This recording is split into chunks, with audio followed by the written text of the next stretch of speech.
আসসালামু আলাইকুম। আজকে আমি আঞ্জুস কিচেন পেজ থেকে চলে এসেছি আঞ্জুমান। দেখাবো ঠিক একটা মেয়োনিজ রেসিপি, যেখানে আমি খুব অল্প উপকরণ ইউজ করেছি।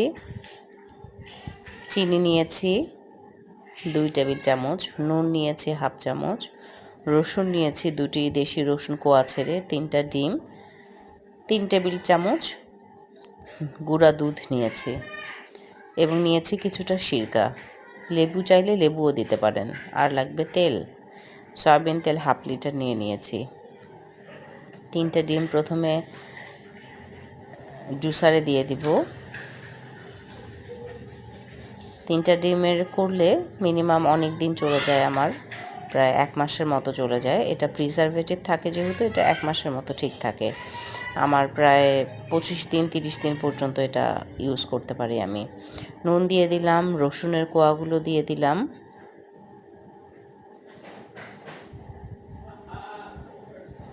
দিয়ে এবার সুগারটা দিয়ে দেব। সুগারটা একটু বেশি হলেই ভালো লাগে, মিষ্টি মিষ্টি হলে টেস্টটা ভালো লাগে, বাচ্চারাও পছন্দ করে।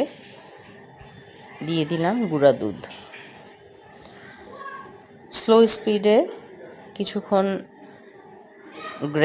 গ্রাইন্ড করে নিয়ে আস্তে আস্তে তেল দিয়ে, এই যে দেখেন হয়ে গেছে আমার মেয়োনিজটা।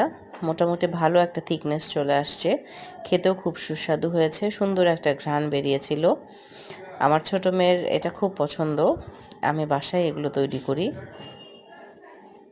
আপনারাও চাইলে এটা রেডি করতে পারেন আপনাদের ফ্যামিলি মেম্বারদের জন্য, ভালো লাগবে পিৎজার সাথে, বানের সাথে, পাউরুটির সাথে। Thank you very much. Follow দিয়ে শেয়ার করে পাশেই থাকবেন। Thanks for watching. দেখুন 3টা ডিমের একটা প্রায় 1 কেজির মতো হয়ে গেছে। Thank you very much for watching. Try করে অবশ্যই জানাবেন কমেন্ট বক্সে।